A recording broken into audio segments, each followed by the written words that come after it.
A very pleasant good afternoon and welcome one and all to The Rush. It is the afternoon rush with yours truly, Randolph Critchlow. We want to say thank you very much for joining us this afternoon. It is the 31st of March, Wednesday, the 31st of March, and we are going to be bringing you the credible and valid information this afternoon. As you come on the live, let us remember that the price of admission is just to share the live stream. Let your friends and family know that we are here and we will be bringing you the credible and valid information. Good afternoon. As usual, we like to know where you are joining us from. So just drop a comment in the comment section there. Let us know where you're joining us from on this afternoon. It's a wonderful, bright Wednesday afternoon in Georgetown, Guyana. Coming to you loud and clear from Georgetown, Guyana, right here. Let us know where you are joining us from. Good afternoon. Good afternoon to every single one internationally in the region and right here in Guyana. It is the rush. It's time for the rush. Now, it's been 394 days. 394 days since general elections, and we still do not have credible results from those elections. 241 days since this government, as my heading said, would have been installed, not elected, installed. This fraudulent administration has been releasing its wrath on Guyana for 241 days now. And, it's no surprise that we see all of the things that we see happening in our country slowly slipping back to a state of chaos, a state of anarchy, a state of unrest, a state of uneasiness. This is what we see by this installed administration who can't seem to manage themselves out of a paper bag at this point in time. And, we don't need to go far, but to look at what is happening with the COVID numbers and the handling of the health sector. Note, it is not just the COVID. COVID by itself is a challenge. We understand this. But simple things like drugs in our hospitals, they can't seem to get that right. And 8 months after being in power, you're still playing the blame game about drugs, then something is wrong with that particular story. What is happening in our health sector? We bemoan the things that we see, and today we're going to be highlighting a number of those issues that we see coming up in the health sector. Folks, if you're now joining us, welcome to the rush. It is 5:34 according to my watch. This might be wrong, 5:37, sorry, in Guyana. And we will be unpacking some credible and valid information today. We're happy to have you. We're happy to have all of you who join us here in Guyana, watching from Antigua. Thank you very much. Thank you very much. Somebody's watching from their basement, wherever you're watching from. We want to say thank you. Share the live stream. Let your friends and family know that we are about to unpack. Yes, I don't know if I said today was the 30th. It is the 31st of March. Maybe I misspoke for those persons who are right on the ball with correcting me. Thank you very much. It is the 31st. It's the final day of March 2021, a beautiful Wednesday afternoon. And folks, we have so much to unpack this afternoon. The leader of the opposition held a press conference this afternoon around 2 p.m. And we're going to be bringing you some of what he said in that press conference, and of course, some of the other details coming out of that press conference. Of course, at the press conference, we had Dr. Karen Cummins, who spoke on the worsening COVID situation and the health sector in general.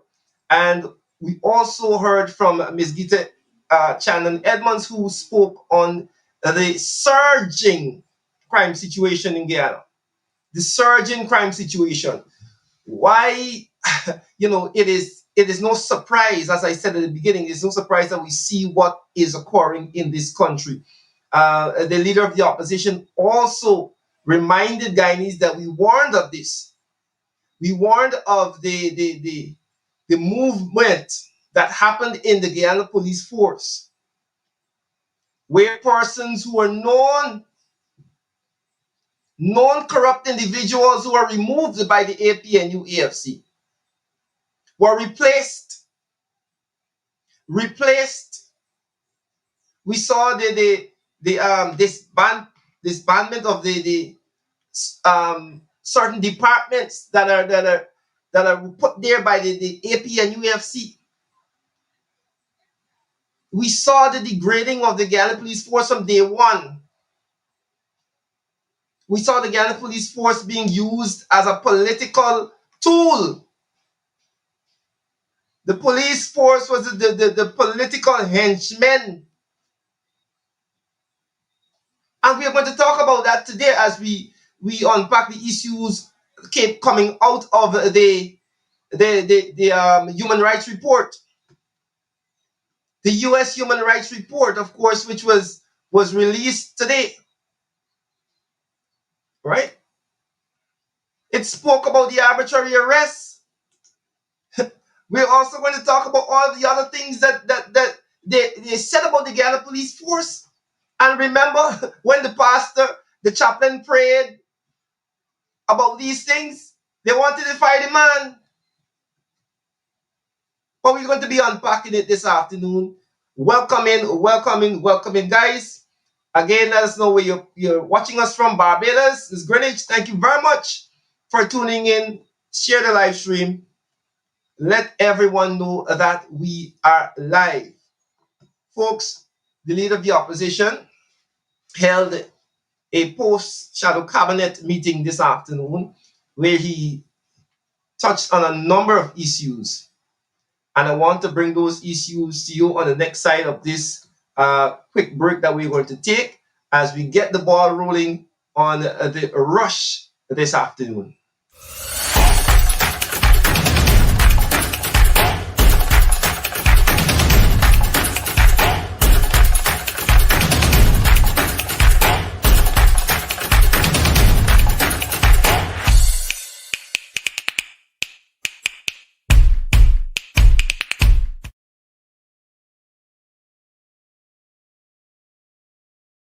Right.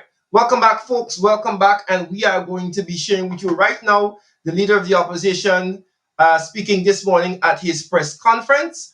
Let us bring that to you now and let's hear what he had to say.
Right, right. As I said, it's quite strange that folks, again, we are. Let me just apologize for those persons. We know we having some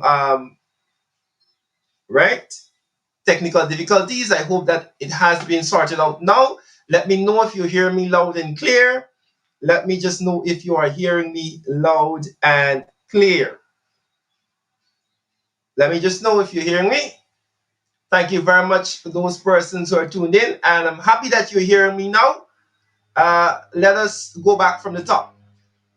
So we will be bringing you the Leader of the Opposition's press statement a little later as we sort out our audio issues here. We don't know what is happening, but we think we are good to go now. Right. So we're going to be bringing you his press statement a little later, but we want to unpack a few things that came out of his press statement and his press conference. One being the PPP's position of blaming the APNU AFC for drug shortages. As I said in the intro, you know, to be saying that after 7, 8 months in office, that the former administration is to be blamed for these drug shortages is some sort of folly. But the leader of the opposition today cleared it up even further when he said, he told about these billions of dollars in drugs that had to be dumped, that the APNU AFC met there. This was over the 5 years. When we took office in 2015, when the APNU AFC took office in 2015, they had to go and cleanse not only the other sectors, but the health sector was stuck with a whole lot of expired drugs that they had to get rid of. Now we see Linden Hospital. Just take Linden Hospital for an example, as an example. You have Mr. Rudy Small, who is at Linden Hospital, terrorizing the nurses. Terrorizing the nurses. And the nurses in their statement recently spoke of the basic things that are not there in the hospital. But he has time to tell the nurses that they should go on dates if they want some prize and all sort of madness.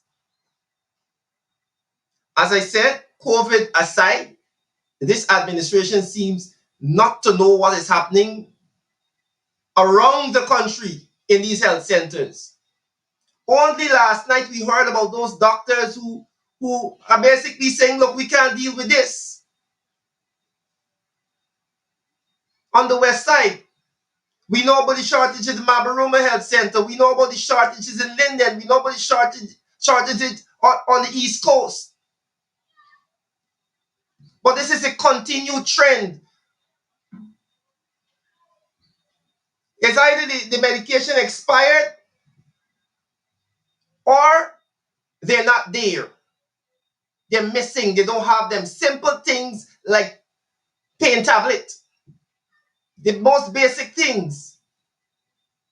But the position of this government is to play the blame game and say that, you know what?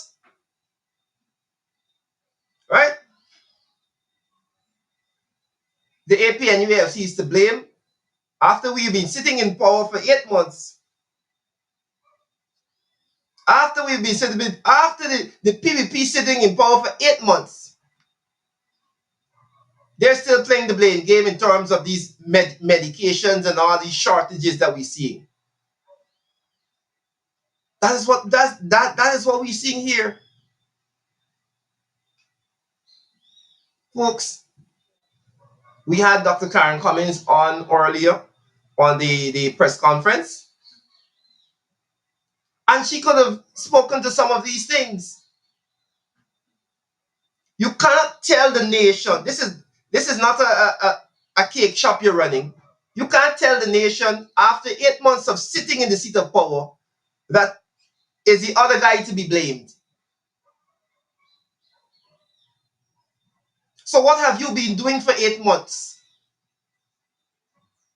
I'm sure 4, 5, 6 months down the road, when this problem rears its head again, you're going to hear there's the AP and UFC to blame. What would you have been doing for 1 year?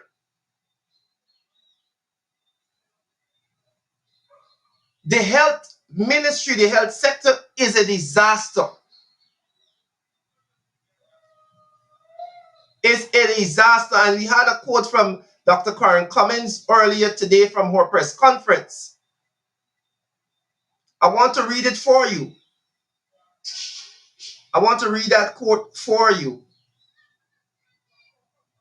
because it's quite telling, and it's interesting that we are in this situation. Let me see if I can get that.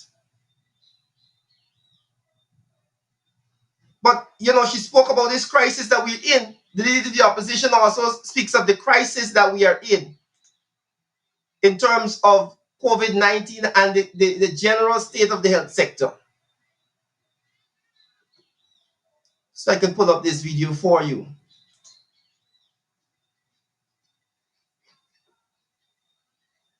But folks, before I try get the video here, just be patient with us a bit. We're having some real technical difficulties today. I don't know.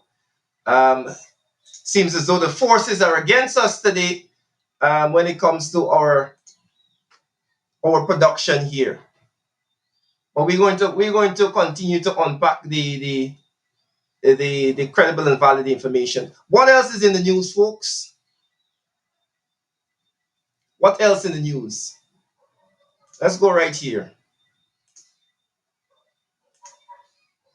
Let's take this. The Guyana Police Force, of course, in the news. Today we had some real revelations, real interesting revelations coming out of that U.S. Department Human Rights Report. And I want to read this, what it says here. That in 2020, there were frequent and widespread reports of physical sexual abuse of children, women, and police accepting bribes. Remember when the chaplain prayed and he said, right? And he said that, look,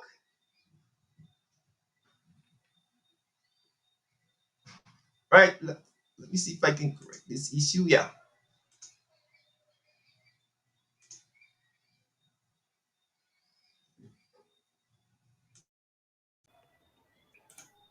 Folks, I hope that you're hearing me better now.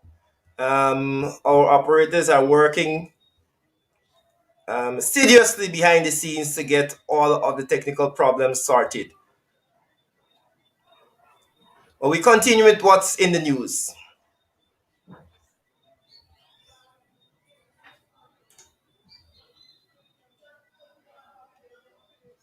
Right.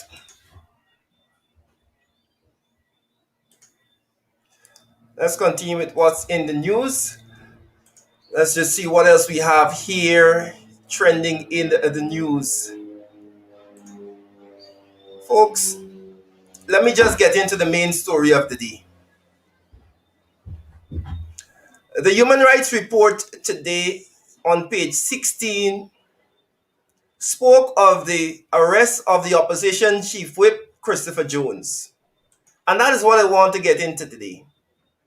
That is, the story that I want to really touch on today for people to understand how damning this report is and what it speaks of. The arbitrary arrest of Mr. Christopher Jones.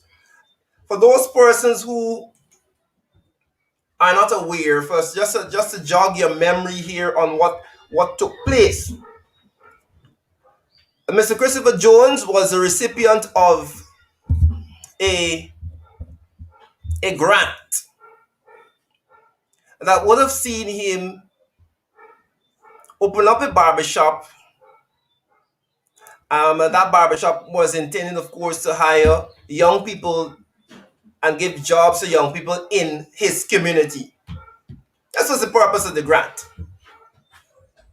Unfortunately, things moved very slowly, and it didn't come to fruition. Everything didn't materialize before the end of the APNU-AFC storming in 20 at the end of 2020.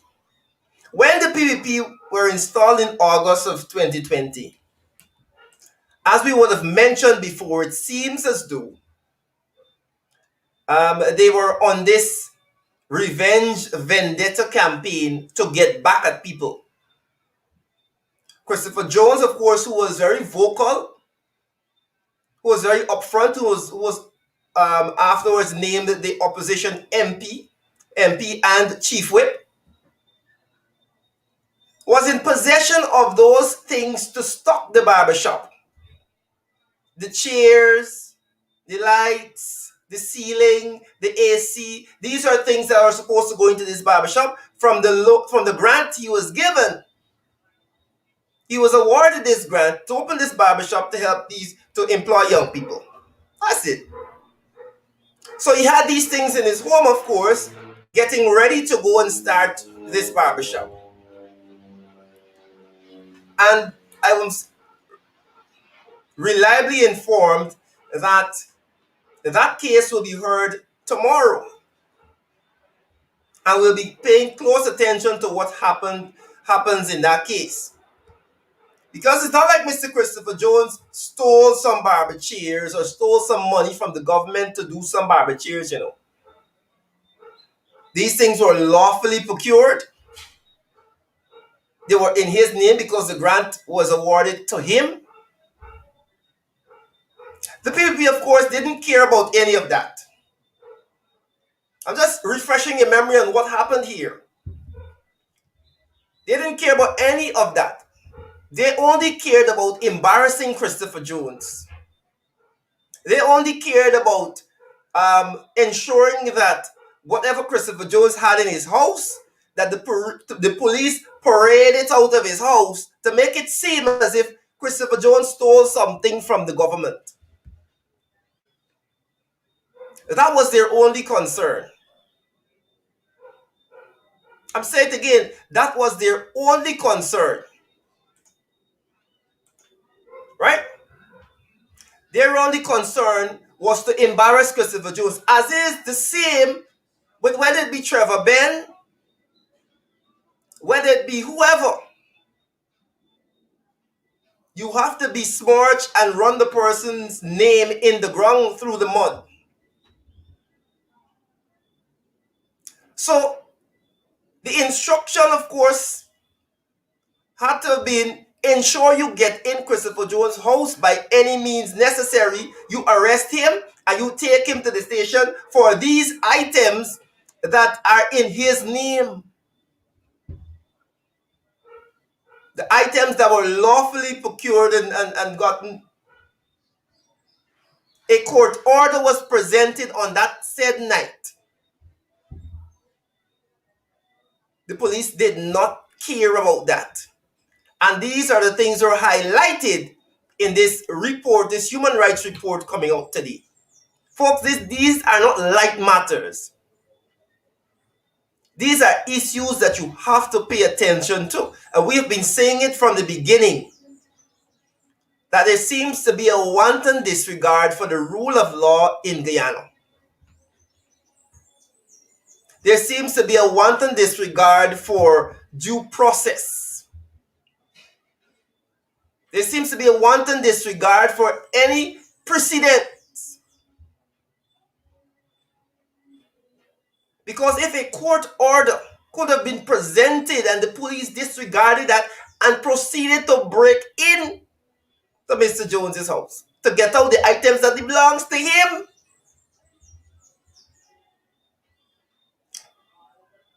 Christopher Jones has all right to sue. Or we might see another $20 million award. As we spoke yesterday about the libel suit against Mr. Jagdeo that was awarded yesterday. to Miss Annette Ferguson for his comments about her owning 4 treehouse lots.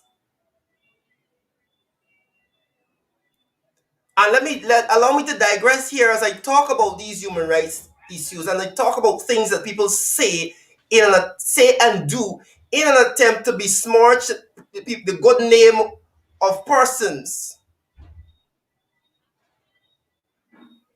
It was amazing that our media operatives didn't ask Jagger where he got this information from that said that Annette Ferguson owned treehouse lots. They just digested it and took it and reported it. Same media operatives want to know all manner of things when somebody else would speak, but they would sit there and bite their nails and listen to Jagdeo spew foolishness.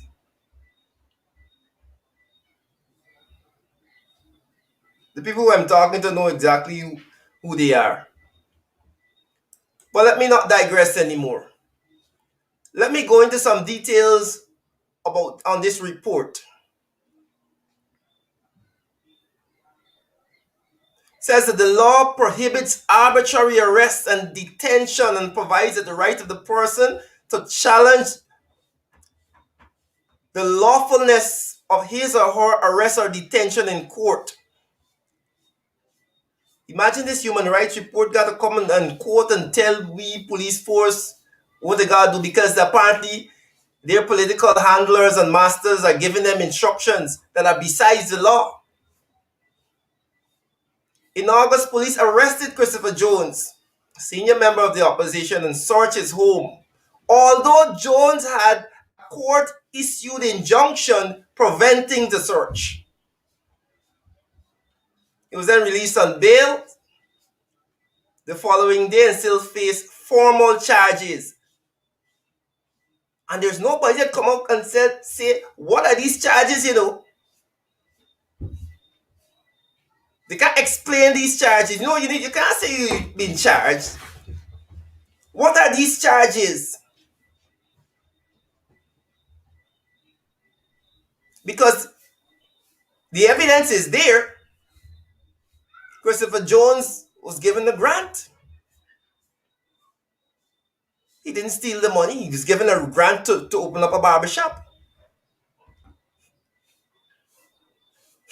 But these are the things we continue to talk about, folks. These are the things we continue to highlight.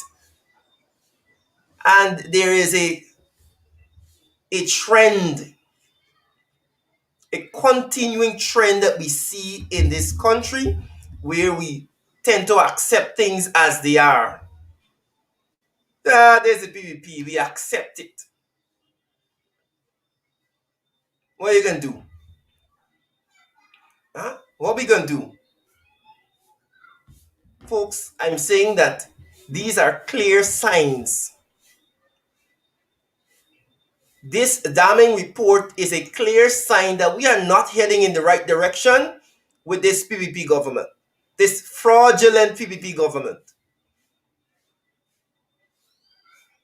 Right?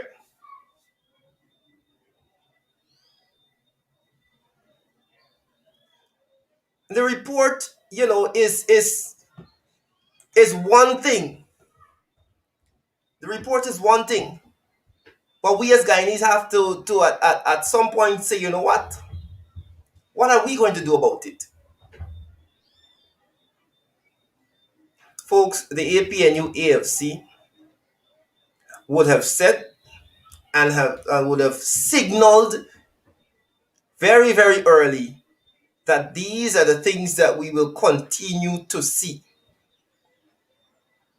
These are the things that we will continue to see. We'll continue to see them, and we will see a return to the PPP style corruption in this country. We'll see a return to increased violence. We'll see a return to more and more serious crimes happening in this country. Sad to see. but we have sound the warning. The leader of the opposition also did, and I'm hoping that we can get the video of the leader of the opposition ready now, so we can play it for you. His press conference. Let me see if I can upload that for you, and can bring that so you can hear a bit of what was said at the press conference today, right? But this is it, folks. We're happy that you are continuing to engage us in your comments. Let us know uh, your thoughts on what is happening in the country at this point in time. Let us know. We like you to be a part of the conversation. We like for you to let us know how you feel. Uh, this holiday weekend that is coming up, we are going to be having some special programs where you're going to be able to interact with us and let us know how you're spending your Easter holiday wherever you are. We're going to have a bit of call-in segment. Folks, before we go to the leader of the opposition's statement, the leader also today highlighted the fact that COVID-19 grant distribution, which I spoke about yesterday, the COVID-19 grant distribution was such an abysmal failure. Well, it wasn't a failure to the people who benefited from it, those PVP activists who were in charge of distribution, but a failure to the people, the thousands of people who are expecting a little relief, but were given pink slips. Those are the people who are still disappointed, who are still waiting to see whether or not this government really cares about them. Right? They're still waiting to see if this government really cares about them. But, as I said on another show the other night, great expectations. And we expect the PVP to do the most basic humane thing. But they keep showing us that they're incapable of being humane. They're incapable of caring, other than for themselves and their cronies and friends. They don't care about anybody else. So, sad to say, there are many, many persons with pink slips. Many persons with pink slips still holding in their hand. And I'm hoping, I hope that Guyanese who are given those pink slips, they keep them very safe. There's a in local parlance right now, there's a new talk. I have receipts. Well, we need to keep those pink slips. Those pink slips will be a reminder of this uncaring government. Those pink slips will be a reminder. And every single person that was given a pink slip and were lured into this false sense of hope that these people are going to come back and give you something. If they do not, and you are still holding that pink slip come next election, whether it be local government or general elections, general and regional, I want you to hold that pink slip and remember.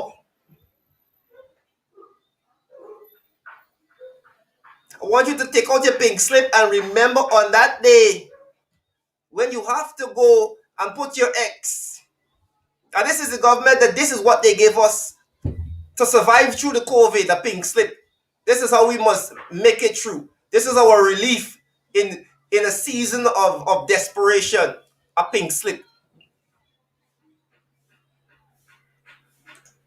Those same people, when you're ready to make your decision, I hope you remember that this government, instead of giving you relief, instead of organizing the distribution so that every single household could benefit from it, they dash it to the supporters in the field and say, y'all make a little money from this hustle. Y'all make a money, man. Y'all these different regions and communities to distribute. Y'all work hard during the elections, hold the COVID relief distribution and make a money. Instead of ensuring that every Guyanese was given a little relief, a little pittance, every household. Note that we are oil producing country, an oil producing nation.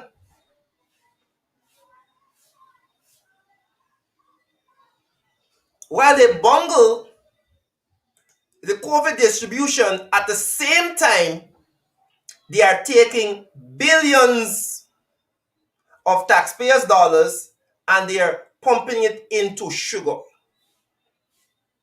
You know, I often like to juxtapose what this administration is doing. You know, their actions, their words. You know, their words as opposed to their actions. They don't ever match up. We don't need to look far. The other day, the Minister of Education, Preposition Priya, lovely message about COVID and wearing your mask and pagway and safety and whatever. Probably while she's recording that message, we had Anil and Dharamlal and all other ministers pagwaying and enjoying yourself without masks. The rhetoric don't ever match up with their actions. The same time we have the government, the president running around about one Guyana policy. We have Anil Nandalal putting pressure on Afro-Guyanese to take back their land. We have ministers in the government sending home people wantonly because they were hired under the APN. But you know what? The president says one Guyana. The fraudulent president could run around and talk about one Guyana, how much he want. So I say that to say to you, look at how they dealt with the COVID-19 distribution, the relief. Look at the shambles that it is. Look at the thousands of persons that did not receive COVID-19 grants under this People's Progressive Party fraudulent administration. Look at the thousands of people, and I want you to take stock of the neighborhoods that where you have more people saying, look, the people pass we, they give me nothing.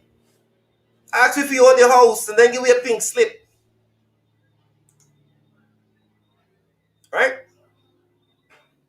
Look at that.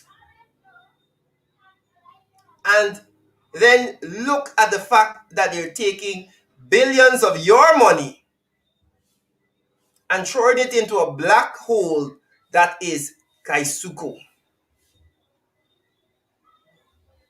They know they're not making any money from sugar, but they continue to throw money into it. And that is why we will continue to be backward under this administration. We'll continue to take steps backward. And this is not me saying this just because I want to say it. These are observable things. These are observable things. These things are not hidden, and we don't have to decipher it with no secret code. These are observable things in our society. The drug trade. Look at what has happened. It seems as if this fraudulent administration breathed life into the drug trade. It was dying under the drug trade was dying under the AP and UFC. We didn't hear about 11 tons and how much tons of cocaine and this and that. We didn't hear about it. It was dying. The PPP was installed into government and they performed CPR on the drug trade. That's what it seems like. Again, observable. This is not Randolph Critchlow coming up with these things because he had some secret formula, he had to figure it out. These are things that you and I could sit and observe. Life, CPR was given to the drug trade. It seems as though that happened. Because almost immediately you heard about these things. Crime, a resurgent, high profile crimes, given life as soon as this administration is in power. Corruption, breathe new life under the PVP. We see it. Breathe new life. Wastage. New life under the PVP.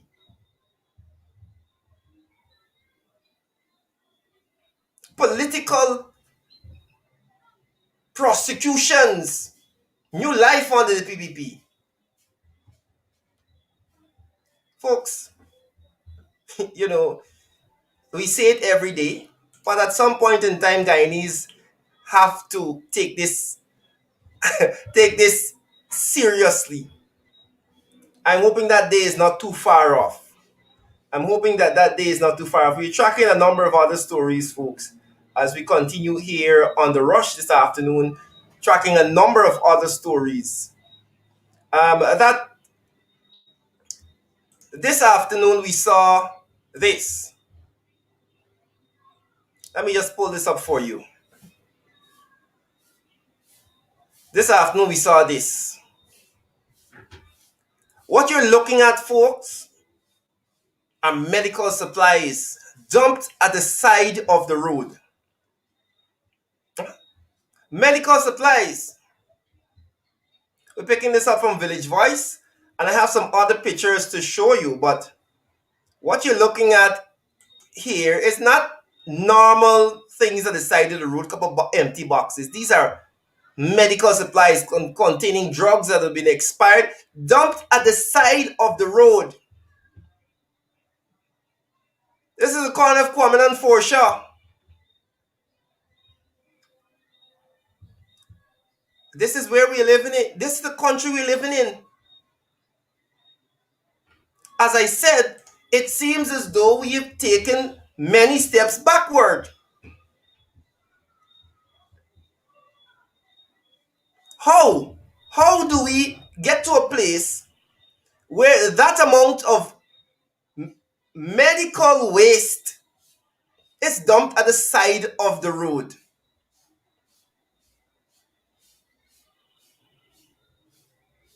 Huh? How? It's unfathomable.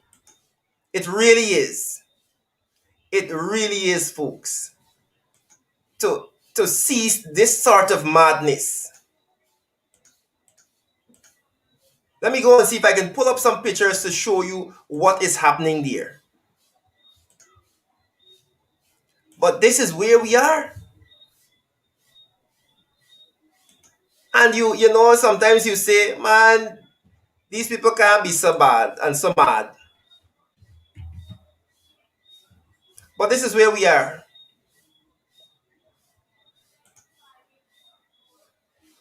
This is where we are at the moment. These are the things dumped at the side of the road. Look at it there.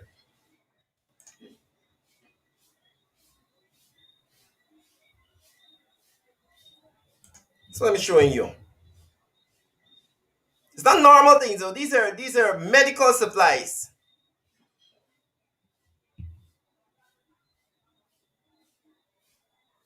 Dumped at the side of the road. Who is responsible for this? Who is responsible? That's my question.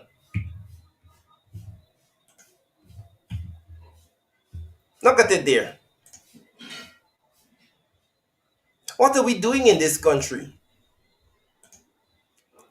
As these things happen, it seems as though the Minister of Health is living, and again, I keep saying it, living in an alternate universe. Right. Government of Guyana, Ministry of Health and Labor. This is since 2002, 2004, 2000.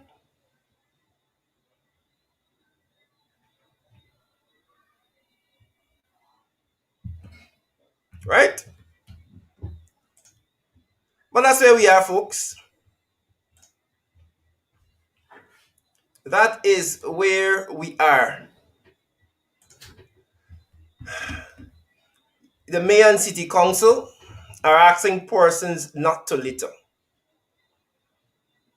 People are doing their best to clean up. But there we have a whole big heap of medical waste. How do you dispose of medical waste at the side of the road? These sort of things get people fired. But it seems as though because we have taken this step backward in lawlessness and corruption, this is a normal. This is like normal now since the PPP going, apparently. Folks, I don't know what to say. I really don't know what to say. But we have some serious problems that we have to work out. Serious, serious problems. I want to say good afternoon to everybody who would have joined the program today. I know we had some technical difficulties at the start with our audio. We're slowly working out some of the bugs in the system. Some days are more difficult than others, but we thank you for staying tuned. Thank you for being a part of the discussion today. I am taking, of course, note of the people who are making, contributions in the comment section. Thank you very much for being a part of this conversation that we're having here as we unpack some of the issues in and around Guyana, Georgetown more so, but we also deal with all of what is happening.